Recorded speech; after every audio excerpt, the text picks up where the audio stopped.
It's my great pleasure and privilege to welcome Mr. Subhash Chandra. He's a connoisseur, the quintessential entrepreneur. I have had a glimpse of his life story and how he has navigated, right, like his company through very challenging times and emerged super successful. So I think it's a privilege for me, sir, again, to have you here and, please, and then what I really think, we will be able to bring out for all of your benefit is the key learnings he has to share with us, not just in the particular topic of electronics, brick and mortar retail, but also kind of life lessons, right, in terms of what he has gone through, and then how he has actually turned that into, how he tackles challenges, right, how he has set up himself as a business leader, right. I think that part, is like super valuable. So we will jump right in, sir, into this. So I think once life experiences kind of shapes their personality, how they set up, to achieve greater things in life. And I think you've had a very long, interesting, inspiring, super successful career which has spanned over like 4 decades plus, right? And you've taken Sangeeta Mobiles to whatever 800 plus stores, one of the leading mobile chains in India. So in a nutshell, if you can, in a very relevant manner to this audience, summarize your life's journey and your key mantra for success, right? It'll be great. Yeah, thank you. Thank you, Girish, and good afternoon, everyone, for having me here. In fact, I was mentioning to the organizers that maybe I'm not the right guy with all the white beard, and you should have youngsters. Maybe my guy who heads the tech, or maybe my son should have represented this place. We are talking digital, so maybe I'm not the absolutely right guy. But then they insisted, and they had already announced, so I had no choice. I'm here. So I'm Subhash Chandra once again from Sangeeta Mobiles. So Sangeeta Mobiles, I have been at the helm. I'm 57. I have been at the helm for last 40 years. So I'm a school dropout actually. So I took charge of business when Sangeeta was one store. It was set up by my dad as a gramophone store. So our journey has been from gramophone to smartphone all the way. So I keep mentioning in such forums that we have successfully been around the years for 49 years. That has been our journey, 1974 to now. We have held on to the customers' ears. So, I was fortunate, I must say, to be there at the right time, at the right place, to have been the first one in the country to sell, or at least the first one in the country in Bangalore, to sell televisions, to sell computers in the country. I was the first retailer, I was told then, way back in 1980s, mid-80s or late 80s, I don't remember right now. We sold computers. Then mid-90s, we sold pagers in Sangeeta. In fact, Sangeeta, with one store then, we used to sell close to 350 pagers. And most of the audience sitting here may not even have seen a pager or, known the cost of a pager. It used to cost about 10,550 to go live with a pager, with a 160-character single-line pager. So again, I was fortunate to be the first mobile phone retailer in the country way back in 1997. When I say the first mobile retailer, there were many retailers selling mobiles, but it's all in the gray market. It was all in the gray market. So Sangeeta was the first proper store to sell a phone with a bill and warranty. So obviously there were a lot of challenges because those days the duties were 60% customs duty and about 20% of sales tax. So the pricing was double. The gray market and the legal was almost 1:2. So we had to find ways and means to stay relevant, ways and means to make the customer, to impress upon the customer to buy why he should be buying the phone from a Sangeeta and not from a gray market. So apart from the fact that, he was getting a phone with a box pack sealed, unlike phone that he buys in a grey market with in a kala cover dal ke de deta hai. You don't even know whether it's a used one, whatever. So we had therefore we had to always, do some crazy stuff. Introduced insurance in way back in 1997 on mobiles, introduced EMI on mobiles in way back in 1997.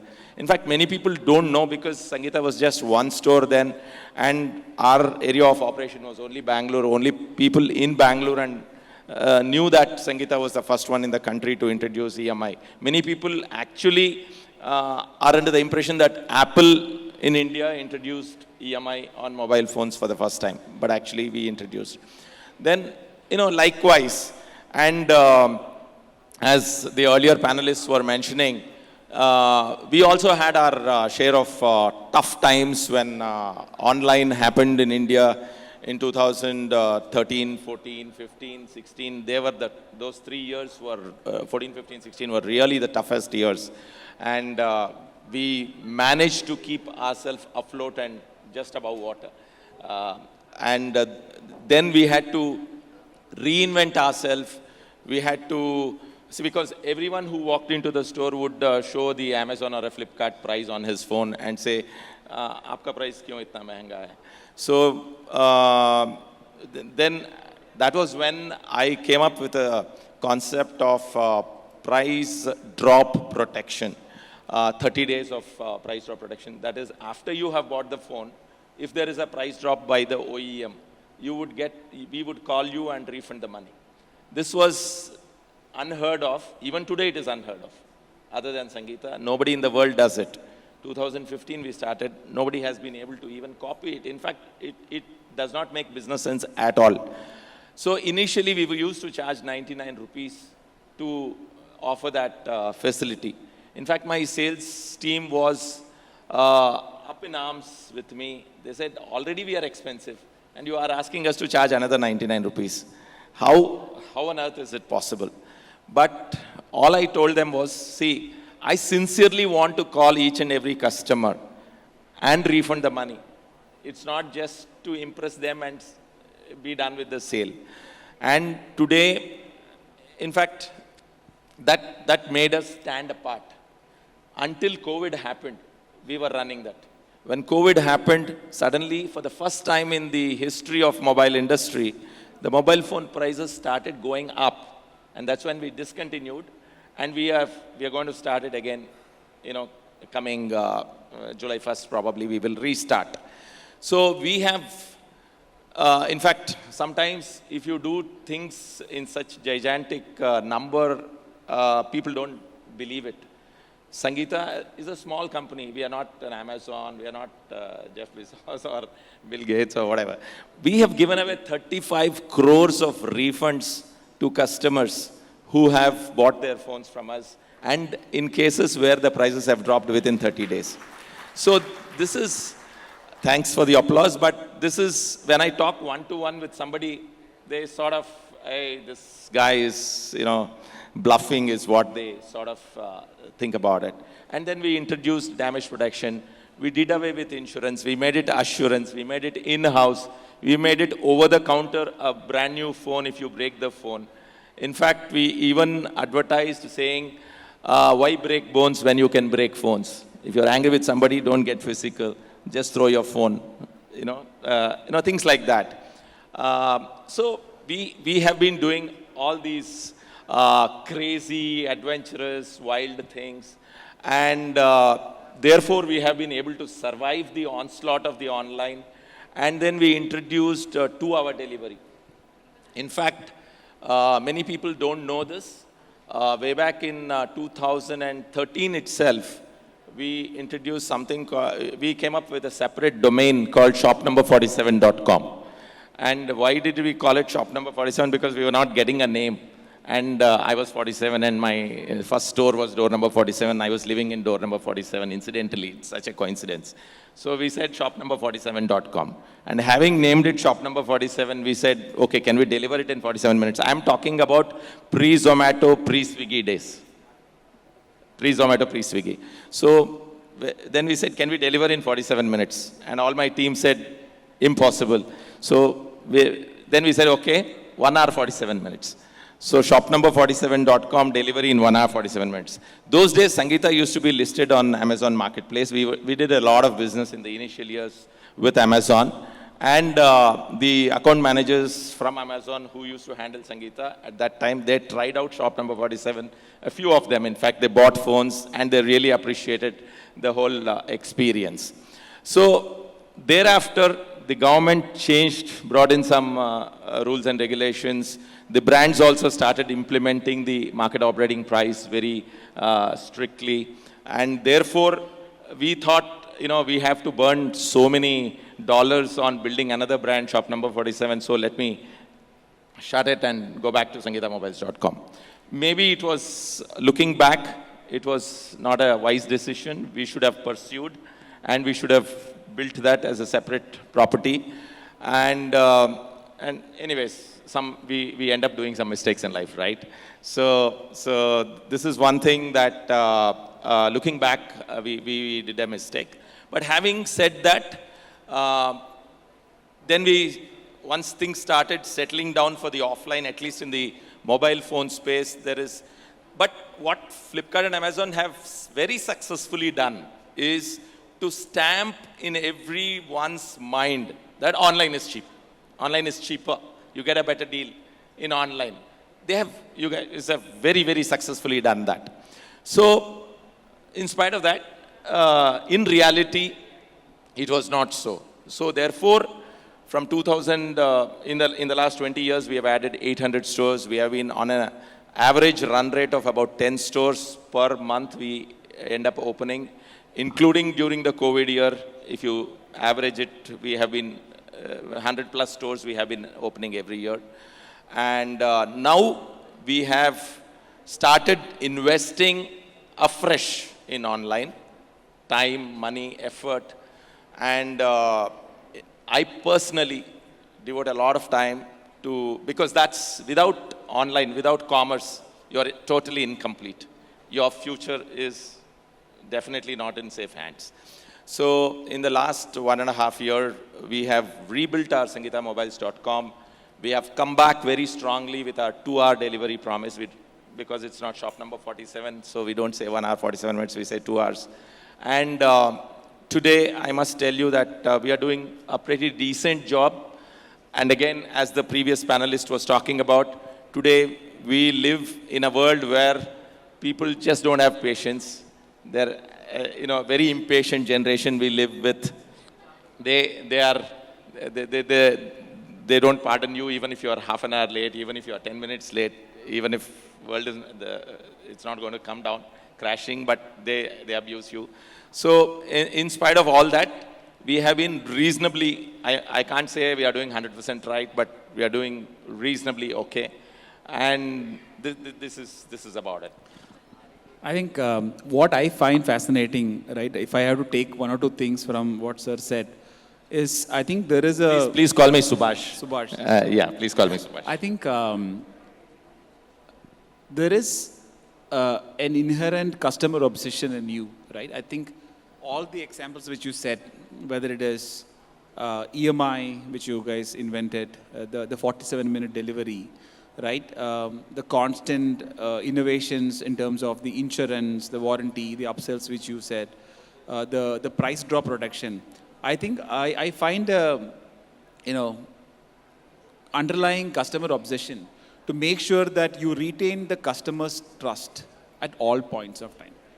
And I think that, in my opinion, single-handedly is probably the biggest learning, right? At least I am taking away, right? Because I think I asked the mantra for success.